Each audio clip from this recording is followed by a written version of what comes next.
Yon,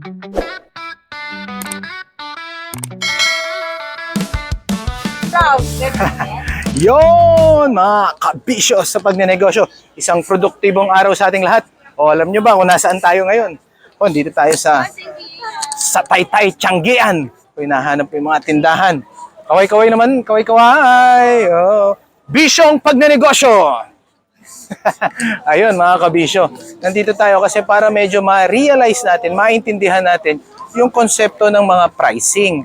O, kasi katulad dito, 40 pesos lang. Oh. ay, 40 pesos! Oh, ganda pa ng Faith over fear. Yan. Parang mas kita mahal nyo pa na. yung burger, Pastor. 40 pesos lang, no? Kasi mura ang mga paninda na to. Ibig sabihin, sila ang nag-manufacture, sila ang gumawa, again, nabebenta nila ng mura.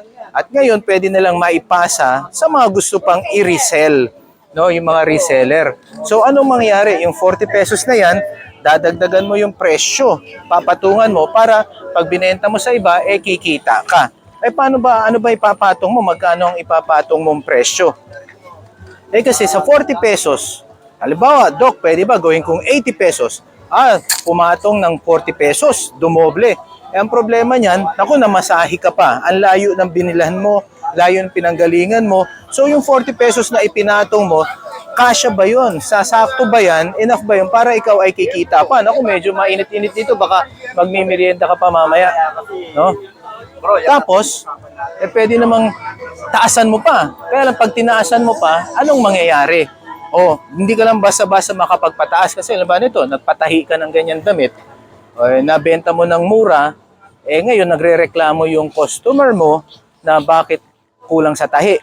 Di ngayon, may after-sales care ka. Para ngayon, babalik nila sa'yo, tatahiin mo. Ang problema nun, mura mong naibenta. Naku, wala ka ng budget dun sa pagre-repair. Kaya iba naman, medyo mahal yung kanilang paninda kasi iniisip din nila yon yung budget nila sa pagre-repair. Sana naiintindihan natin ito, may mga additional cost. Kaya ngayon, nagiging premium yung kanilang quality, no, yung kanilang service. O kaya may taga-check ka. Imbis na 40 pesos lang, gagawin mong 50 kasi may 10 pisong taga-check. Ayan. Yan, Iyon, Talang, ang mura pala nito. 40 pesos! 40 pesos. Pa yung spaghetti sa Jollibee. Oo. Murang-mura. Ate, kayo ang nagtahi nito. Yes, kami. Kayo nagtahi, kayo nagtatabas, kayong gumagawa. Ganun. Sariling produkto, Sariling produkto, kayo, sariling design, kayo. Nagpapadron ako lahat. Padron. Ganun, kayo na rin, ganun. Pati yung mga butones na ganyan, sinulid, tela, kayo nang kumukuha, no? Tapos 40 pesos lang yung ganyan. Bakit hindi kayo gumawa ng, kunyari, meron din kayong mamahalin, meron kayo. Kaya lang, Dinideliver sa ibang lugar. Mga magkano naman yun? Hindi 40 pesos yun. Mga 65, 75, yun. Dinideliver. Kasi dinideliver saan? Dinadala na yun sa kung saan man. Bahala sa butik, sa mall. Mga ganun. sa Tutuban Mall. Sa mga Tutuban Mall, medyo mas mataas na ang presyo nila. Nakita nyo mga kabisyo.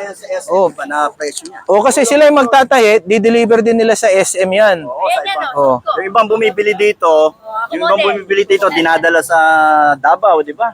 Dadalhin sa probinsya, sa Davao. Kaya ngayon, Batangas. yan. Kaya mga kabisyo, pwede pala yun. 40 pesos nung una, pero medyo tataas na magiging 60 pesos kasi may mga checking na gagawin, may delivery fee na. So, dapat maiisip natin yun, sa ating pagpepresyo.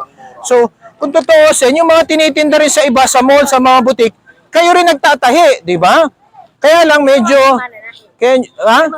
May mga tauhan, may mga mananahe. Plus, ang mangyayari medyo yung iba may quality kasi medyo mas maganda yung tahi. Sa amin, mura na, may quality pa. Mura na, may quality pa. Yan mga kabisyo. Naku, baka naghahanap din kayo ng kanegosyo rito.